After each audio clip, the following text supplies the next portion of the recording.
Bienvenidos y bienvenidas a un programa más de Libros al Aire, una coproducción de la editorial de la Universidad de Costa Rica y Canal 15 UCR. Hoy Alexander y yo vamos a estar conversando con Karen Poelang, una investigadora de esta universidad, doctora en estudios de la sociedad y la cultura, máster en psicología, pero además una entrañable amiga nuestra que nos encanta tener acá. Bienvenida, Karen, al programa. Bienvenida, Karen. Muchas gracias, Camilo y Alex. Sí, no hay como estar entre amigos. Vamos a conversar hoy sobre tu último libro, Escribir el SIDA, editado evidentemente en la editorial de la Universidad de Costa Rica. Es un libro que recoge un corpus de textos literarios que hablan sobre el SIDA, que tematizan el SIDA, pero que vos decís que no se limitan a eso, no se limitan a hablar sobre el SIDA, sino que son textos que hablan desde el SIDA. Y uno de tus intereses fue entonces pensar esos textos en esa voluntad polémica que tienen de pensar una enfermedad que fue sinónimo de estigma durante mucho tiempo. Contanos un poco sobre esa decisión de entrar a pensar no sobre el SIDA, sino desde el SIDA a partir de estos textos. Sí, quizás te contesto un poco por el lado. Muchos de los textos son autobiográficos y eso me interesaba a mí mucho. Esa experiencia desde alguien que está viviendo con un cuerpo enfermo, padeciendo las estigmatizaciones. Hay algunas que son novelas y de personas que no estaban enfermas, pero que tenían una cercanía, digamos, posicional o afectiva con la enfermedad. Y creo que es un libro autobiográfico mío también, aunque yo no aparezca en ningún sitio del libro. Entonces se unió como esas dos cosas. El proceso fue bastante largo de escritura. Creo que yo, en lugar de trabajar añadiendo, trabajo como quitando, ¿verdad? En esos 10 años lo fui haciendo Sí. más pequeño en lugar de hacerlo más grande, como depurándolo. Y coincidió entonces, yo antes les contaba que lo empecé a escribir en el 2015, coincidió con la pandemia. Entonces, estar viendo los médicos entronizados, el saber verdadero, en la televisión, en los periódicos, en todas partes, era como volver a revivir esto, que fue una experiencia muy distinta porque no había redes sociales, ni había los medios de comunicación que hay ahora. Ahora, en los 80, ¿verdad? Que fue la pandemia del VIH o la epidemia, pero estaba eso, ¿verdad? Ese poder de los médicos, un discurso único, donde los enfermos no tenían la palabra, y entonces como que eso se acomodó y de pronto tenía más sentido que fuera la palabra de los enfermos la que estuviera ahí. En el centro del en libro, el ¿no? centro, Sí, sí. sí, sí. Sí, una de las cosas evidentes cuando uno lee tu libro es que efectivamente hay un trabajo, vos hablabas de depuración, ¿verdad? Así, de síntesis también. Hay un trabajo muy cuidadoso que uno agradece en la selección, primero de los textos, ¿verdad? Es un corpus, creo que son 8 textos, ¿verdad? Acotado, preciso, Sí, contenido.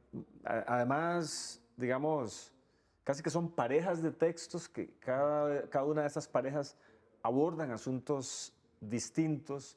Entonces es un libro muy ordenado, muy consistente, muy bien escrito, con unos textos muy reveladores tomados de esas autobiografías, de esas novelas, ¿verdad? Y a mí me gustaría que nos contés también, porque algo de esto estábamos hablando antes, ¿cómo ha sido tu propia historia con la escritura? Porque yo he leído casi todos tus libros y tengo la impresión de que esto es algo más reciente, ¿verdad? Esta especie de tendencia hacia una mayor síntesis, brevedad. Contanos un poco sobre eso a propósito de este libro. Sí, este libro, digamos que yo lo empiezo a escribir como parte de la Cátedra Humboldt, que es esa beca maravillosa que uno puede optar por concurso en la Universidad de Costa Rica. Y entonces comenzó ahí, con este año, digamos, sabático, que uno tiene tiempo para escribir.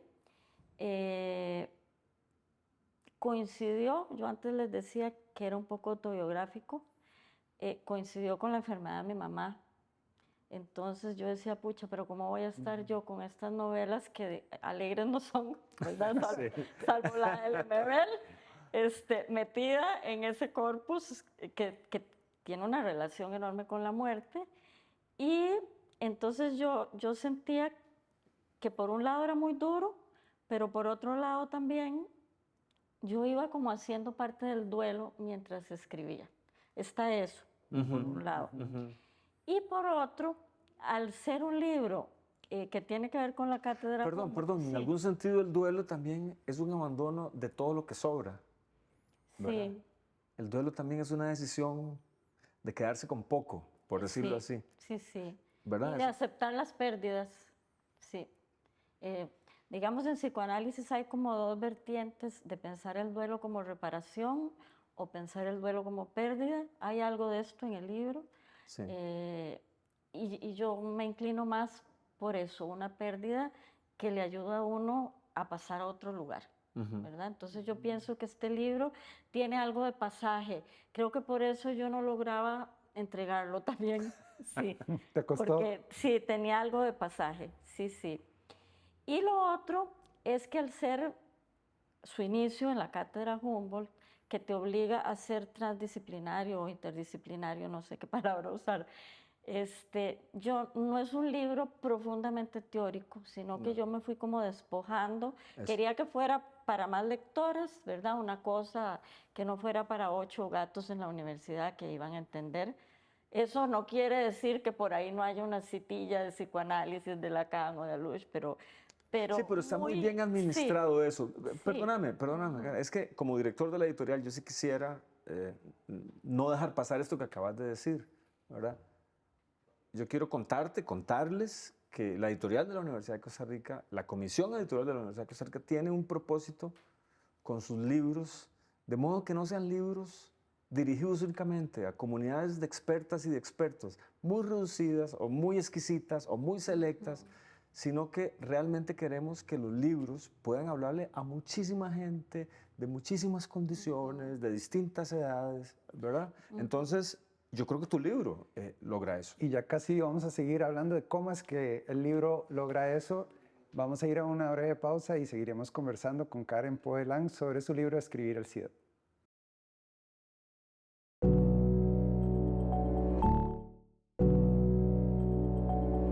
Bienvenidos y bienvenidas de vuelta a Libros al Aire. Alexander Jiménez y yo estamos conversando hoy con Karen Poelán sobre su libro Escribir el SIDA.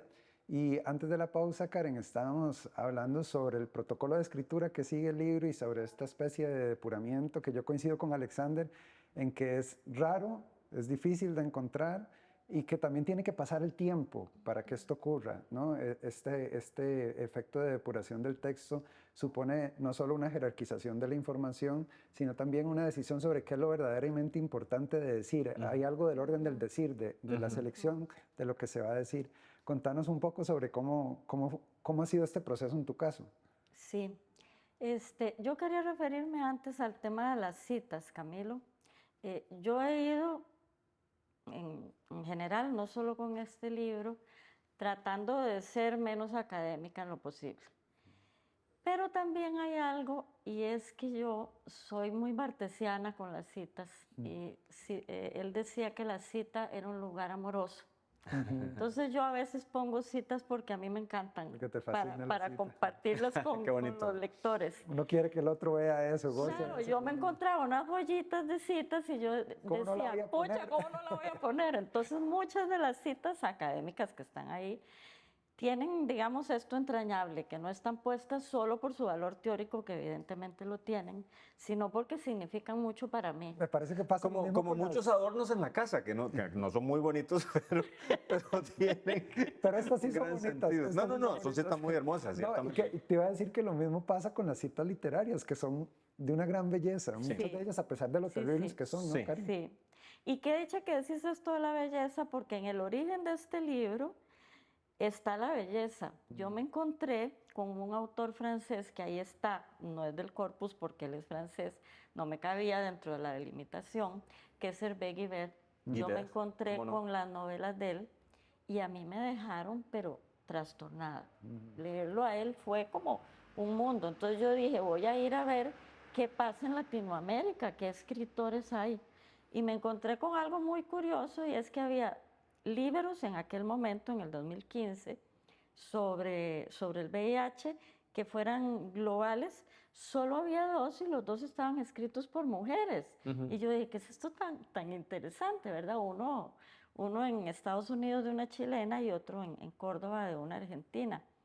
Y yo quería incluir Centroamérica. Centroamérica, ¿verdad? Que yo creo que por ahí en algún Sí, lo lugar decís además. lo menciono.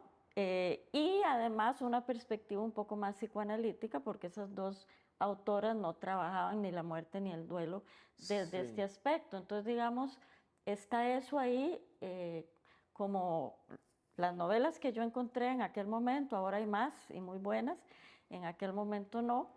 Y esa idea de por qué estamos las mujeres hablando de esto, ¿verdad? Si la mayoría de los autores son hombres. Es verdad. Sí, Hay algo, Karen, que te quería preguntar porque me parece que es algo que sobrevuela todo el libro y es una vieja suposición humana. La imaginación humana es inconmensurable, inesperada, y esa suposición asume que si hay una enfermedad es porque tiene que haber necesariamente una culpa y un castigo. La enfermedad Un como, mal, un mal. como castigo, ¿verdad? En el caso del SIDA eso fue especialmente importante. Sí. Me gustaría que nos contés sobre eso. Sí, claro, la culpabilización y estigmatización de los enfermos fue atroz. Creo que los textos centroamericanos, pero los otros también, dan cuenta de esto desde perspectivas literarias muy diferentes, ¿verdad? Una novela como Salón de Belleza, que yo ahí trabajo, que es como la pulsión de muerte en acción, ¿verdad?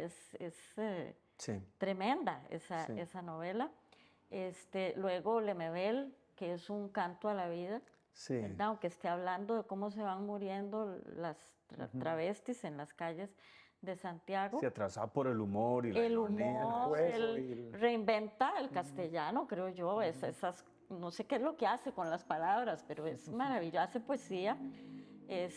Un texto como el de José Ricardo Chávez, también con algunos rasgos góticos incluso.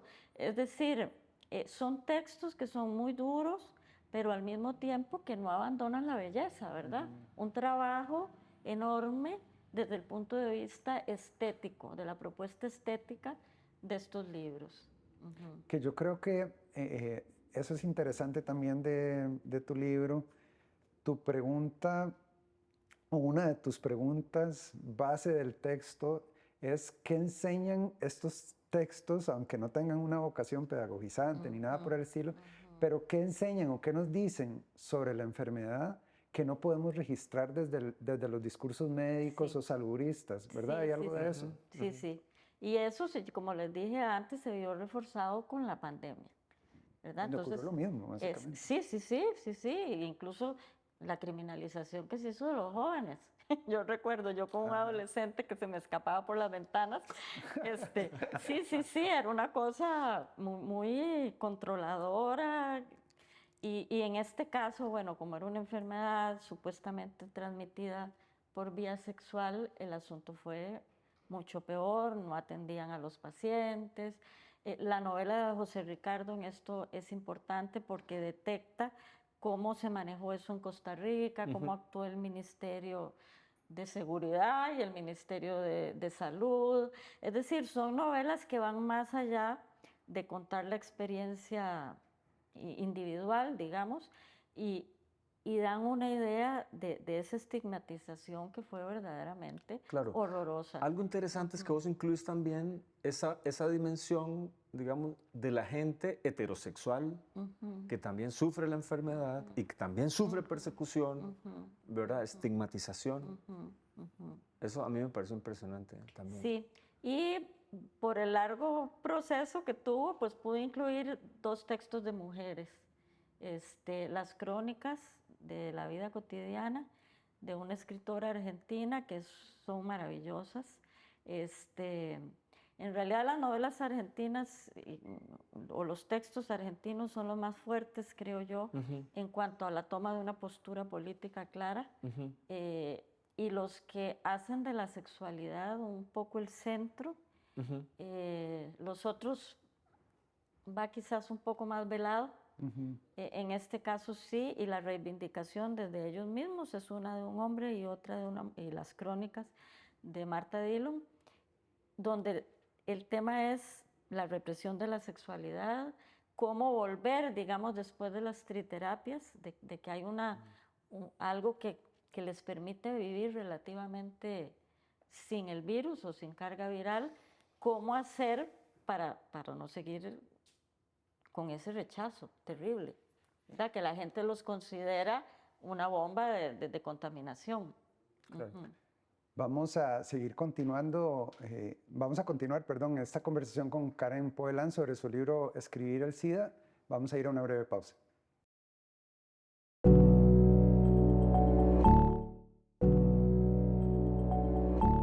Bienvenidos y bienvenidas de nuevo a Libros al Aire. Hoy Alexander y yo estamos conversando con Karen Poelán sobre su libro Escribir el SIDA, una reflexión a propósito de un corpus literario que narra la experiencia de personas que han sufrido la enfermedad del VIH o han visto otras personas sufrirla. Y queríamos preguntarte, Karen, también sobre la diversidad de géneros que contiene ese corpus. Hay textos autobiográficos, hay textos narrativos, novela corta, novelas un poco más largas, crónicas también. Y te decía detrás de cámara que creo que una gran virtud del texto es cómo vas navegando por esos géneros sin que los cambios de registro te supongan un problema. Entonces quería que nos contaras cómo lidias con ese desafío. Sí, quizás, Camilo, tiene que ver con mi formación. Yo de primera carrera soy psicóloga, luego estudié literatura y luego estudios culturales. Me interesan muchas cosas. Entonces creo que no tengo una disciplina, como se suele decir. Soy una indisciplinada. Dichosa. Sí. Entonces, no sé, quizás alguien más serio que yo diría, bueno, tengo que trabajar poesía o tengo que trabajar cuento, pero a mí es que ni me lo planteo. No, pero vos sos muy seria, o sea, no es eso, yo No, creo. falta de seriedad. No, es una decisión sobre cómo trabajar. Sí. Es eso. Y sobre qué es cómo lo trabajar los importante, textos. ¿no? Sí. Sobre qué es lo que hay que hacer con los textos. Sí. Sí, es cierto. Y digamos, yo soy respetuosa de lo que no sé. Y yo no sé analizar poesía porque como no soy filóloga nunca me lo enseñaron. Pero había unos poemas divinos, entonces los puse de epígrafes en algunos capítulos.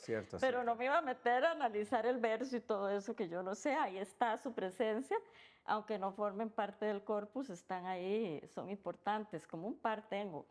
Y a mí lo que me importaba era lo que los textos me decían. Hay algunos que no trabajé, de hecho. Yo tenía más novelas, tenía un corpus más grande, pero me pareció que estos eran los que más me hablaban a mí. Qué hermoso eso, esa idea de que hay que dejar hablar al texto, escuchar al texto. Eso para mí es fundamental. Y sí, uno ya tiene, digamos, hipótesis, por ponerle un nombre, de cómo los va a leer, pero eso implica que yo tengo que leer los textos un montón de veces para ver qué me dicen. Sí, Barthes, perdón que lo cite tanto, él decía que tocaba piano antes de escribir porque quería escribir con su cuerpo en estado de música. Bueno, a mí me gusta que estos textos me pongan en un estado de literatura, digamos, o de lenguaje. No son solo una cosa racional, a mí el texto me tiene que llegar a otros lugares también. Y la literatura tiene algo eso, de ese ¿verdad? trance tiene uno como lector, ¿no? Sí. El texto tiene una música. Sí. Hay momentos, sí, en que uno como lector entra en trance. Eso es cierto. Ay, qué bonito. Sí. Karen, yo quería volver sobre un asunto que está en otros de tus libros, que es el asunto de la muerte. Ay, sí. Algo de lo que a la gente no le gusta hablar. Vos, por lo visto, sí. Le hincas el diente. No, pero, siempre es, parece, desde una perspectiva en la que vos estás pensando como formas de resistirse o de pelearse con la muerte, ¿verdad? Así lo hiciste con los boleros, así lo haces también con estas, digamos, estrategias literarias para enfrentar o la muerte que viene, o la muerte o de la que uno ama, de un familiar, porque también están las familias involucradas Sí. ¿verdad? En estos análisis. Sí. ¿Qué es eso con la muerte? ¿Por qué la Alex, muerte? yo te diría que la muerte me persigue, yo no la elijo, me sale. Nosotros Pero te es sale ella. mucho, Sí, ¿verdad? sí, sí, me sale mucho. Creo que tiene que ver con mi formación en psicoanálisis y la muerte es un tema que cruza toda la teoría psicoanalítica. Claro. Y la muerte es un problema de los vivos, ya sea que estemos de duelo o que tengamos miedo de morirnos nosotros. No es el muerto ya no tiene problemas. Entonces, sí, quizás es algo que me preocupa y conforme voy cumpliendo años me va preocupando más. Cada vez te persigue más la muerte. Antes, cuando escribí boleros, era era casi una metáfora. Sí. En este libro no. Sí, No, es cierto. no, Es no. cierto. Sí, uno la va sintiendo como más cerca y da para mucho, la verdad. Y es un tema literario, cinematográfico ¿Cómo no? importantísimo. Entonces, Karen, yo quisiera que en los minutos que quedan, yo que soy menos sombrío que Alexander, quisiera tirar de otro hilo del libro, que es el tema del duelo.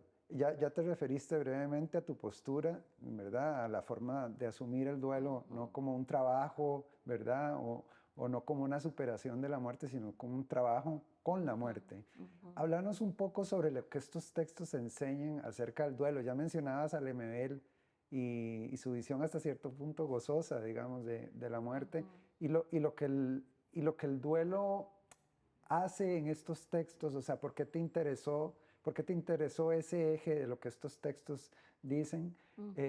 A mí me gustó mucho esta forma de abordaje de la muerte, no como algo terrible, sino como la ocasión para algo más. Entonces, referite un poco a eso también. sí.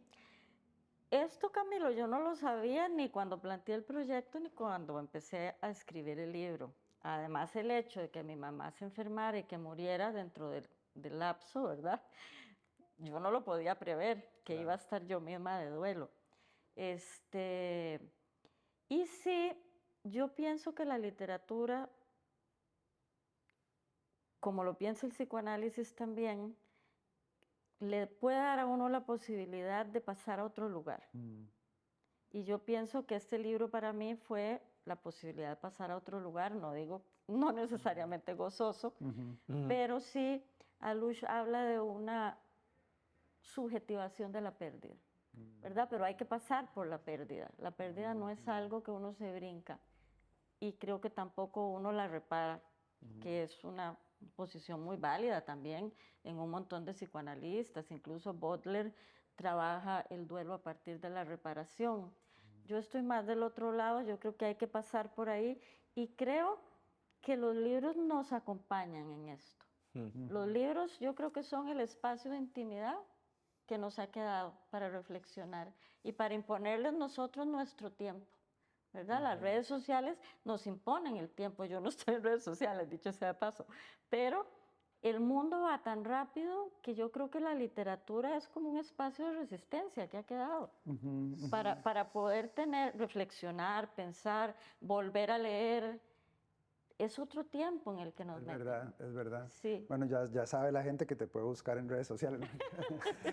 No, yo creo que podemos quedar con esa idea de ese otro tiempo, no solo los libros que leemos, sino también los libros que escribimos, como en tu caso con este trabajo, que yo quisiera reiterar a las personas que nos ven mi invitación a que lo lean, a que lo busquen. Creo que es un texto que invita a la conversación, como ya hemos dicho. Es un texto de una escritura sumamente cuidada, sumamente bien hilada. Así ¿Cómo que te se llama el libro? agradecemos. Escribir el SIDA. Muy bien. Pueden decir el código de promoción, no, mentira. Karen, te agradecemos mucho por habernos Sí. acompañado el Gracias día a de hoy. ustedes. Lástima que se nos fue el tiempo tan rápido. Y a ustedes les invitamos a que sigan la programación de 15 UCR y a que nos sigan acompañando acá en Libros al Aire.